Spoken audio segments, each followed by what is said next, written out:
Contacto, como le anuncié hace unos minutos, con José Luis Montenegro, periodista y escritor especializado en seguridad y narcotráfico, autor del libro Los Narcojuniors, Los Chapitos, el otro libro, y La Cuarta Transformación del Crimen Organizado. Él conduce el podcast Narcomundo en YouTube y en redes sociales lo localiza @MontenegroJLuis para estar en contacto con él. Este hombre también le entiende y le entiende muy bien. José Luis, ¿cómo estás? Gracias por aceptar la invitación. No, gracias a ti por este espacio, Pepe. Un saludo al auditorio. Gracias. Ponnos al tanto, contextualmente hablando, ¿qué papel jugaban el general de división retirado, Gerardo Medina, el secretario de Seguridad Pública del gobierno de Rochamoya en Sinaloa, y Enrique Díaz, el responsable de las finanzas en el entramado alrededor de Rubén Rochamoya y de Sinaloa? Pues voy a contribuir al gran aporte que haces, Pepe, a este buen arco narrativo para iniciar la conversación. Gerardo Mérida no es cualquier persona, no es un policía más municipal, sin menospreciar la actividad, obviamente, de seguridad pública. Era, como dices tú, un general en retiro, estuvo a cargo de la 21ª Zona Militar en Michoacán, estuvo también a cargo como director de una agencia de investigación y de inteligencia criminal en su mismo estado, en Michoacán, lo cual no nos da a entender que no era un personaje menor, contaba con todas las armas en el sentido figurativo de inteligencia, es decir, él aportó información a los chapitos para que pudieran liberarse y de alguna manera escaparse de operativos tanto locales como federales.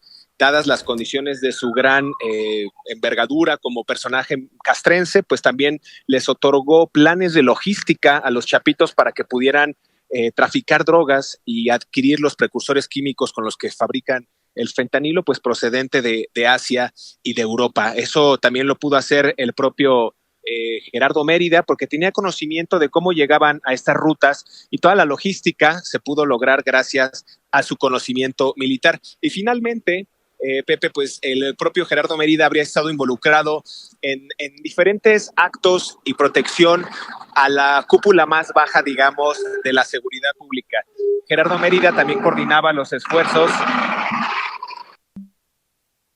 Sí, algo pasó con el teléfono, se interrumpió la comunicación con José Luis Montenegro, estamos recuperando en este momento la llamada telefónica, le estamos marcando, algo pasó con la batería del teléfono, se nos cortó, pero sí, este general de división en retiro se entregó en Estados Unidos. Esto sucedió el día 11. Jorge Luis Montenegro, hemos recuperado la conversación. El general se entregó pasando por Nogales, hacia Nogales, Arizona, y ahí se entregó a las autoridades y luego fue llevado a Nueva York. ¿Es correcto?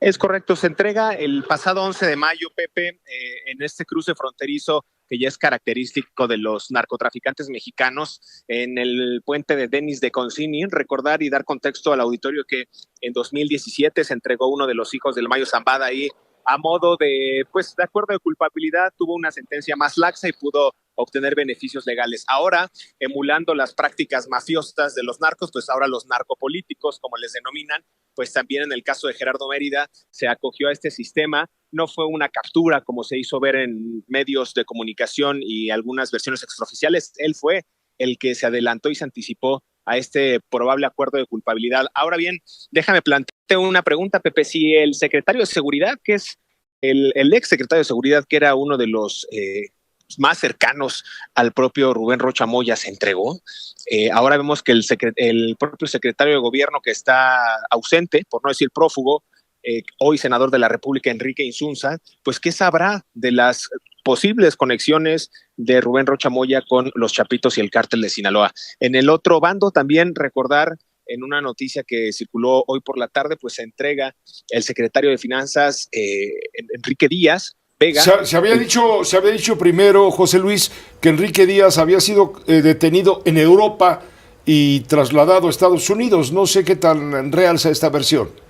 Circuló hace unos días, Pepe, exacto, esa versión que probablemente desde Irlanda habría sido capturado. Hay otras versiones, tú sabes que en esta rumorología política también se hablaba que el propio Enrique Díaz Vega habría pedido ya su entrega pactada a Estados Unidos y Estados Unidos lo rechazó. Bueno, pues habrá que esperar también los comunicados oficiales para lograr estos desmentidos o, por lo contrario, pues confirmar estas versiones que han estado circulando. Enrique Díaz Vega, el secretario de Finanzas, ya referías tú, un personaje también muy cercano a los Chapitos. Tenemos al secretario de Seguridad que brindaba, ya decía yo, todo este halo de protección a la decisión del cártel de Sinaloa, y bueno, el de Finanzas, dotándoles de estos permisos y de la entrega de secretarías como la que bien referías, del agua, para que ellos pudieran hacer y tener el control de pues este líquido vital, de todas las presas, de todas las operaciones de agua potable en Mazatlán, en Culiacán y en otras regiones. Bueno, pues los Chapitos cobraban este tipo de rentas, e inclusive no es fortuito, porque también ha habido en otros estados de la República. Yo estoy trabajando en varias investigaciones, Pepe,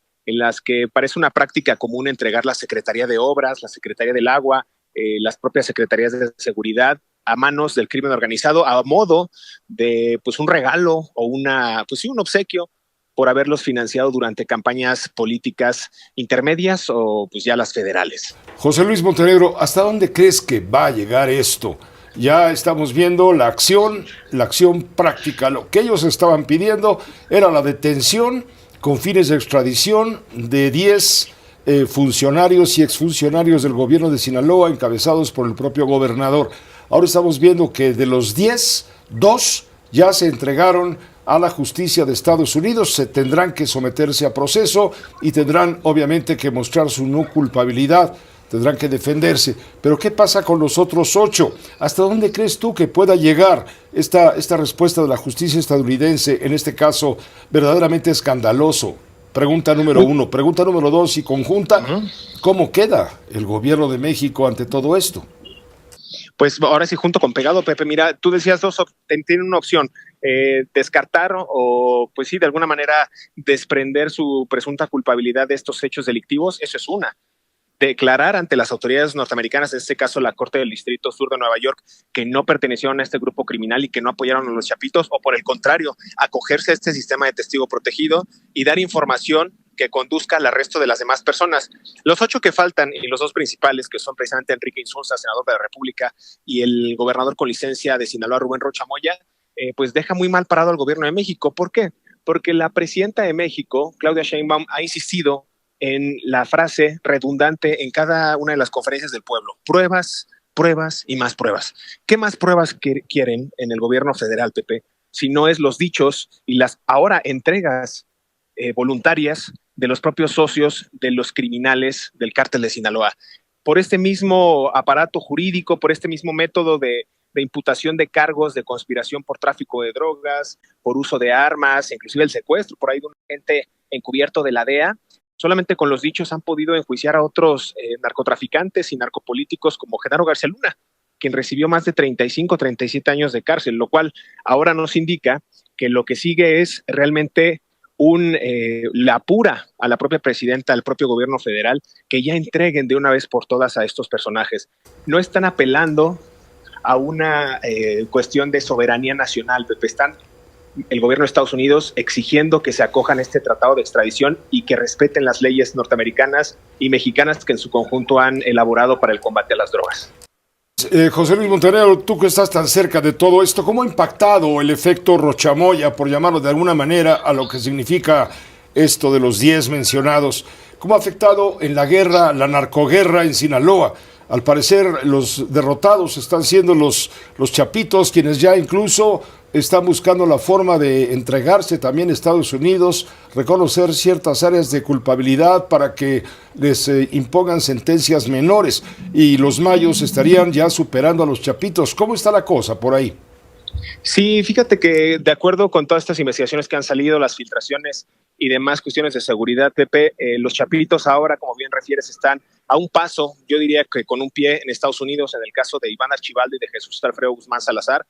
Nos encontramos también que, dada este descorrer del velo en torno a las complicidades de los Chapitos con el gobierno de Sinaloa, la otra facción, la de la Malliza, liderada por Ismael Zambada Siqueiros, pues ha estado dando de qué hablar. Recordar que ellos se atribuyeron el atentado a la casa de Rubén Rocha Moya, en esta que hace más de una década decía la presidenta, no vive ahí el gobernador con licencia, pero ellos en un mensaje claro han balaceado una de las viviendas de Rubén Rocha Moya, lo que quiere decir que se dieron cuenta que sí había una predilección por parte del gobierno estatal a esta facción, la protección estuvo ahí y ahora ellos seguramente con la caída o eventual entrega de los propios Chapitos Iván Archibaldo y Jesús Alfredo, es muy probable que empiecen a cooptar aún más y ganar terreno en Sinaloa. La Malliza por un lado, pero con sus aliados que hemos visto, Fausto Isidro Mesa, el Chapo Isidro, el cártel de los hermanos Cabrera Sarabia, los hermanos René y Aquiles Arzate García, que uno de ellos ya fue recientemente aprendido, y bueno, otros tantas decisiones como los Gillos, los rusos, estarían involucrados en esta expansión de la Malliza. Quedaría quizás, Pepe, uno de los últimos eslabones más poderosos del cártel de Sinaloa, Ismael Zambaz y Kairos al frente de esta guerra, y bueno, pues vamos a ver si con su eventual pacto, pues logra también en la contraria o en lo esperado, pues pacificar el Estado, que lo veo muy difícil. Pues muchas gracias, José Luis Montenegro, gracias por acompañarnos con estos comentarios. Gracias, Pepe. Una disculpa al auditorio por las interrupciones, por la mala señal, pero aquí estamos al pendiente. No te preocupes, estamos en vivo y eso pasa en todos los programas en vivo. Que estés muy bien, gracias, José Luis Montenegro.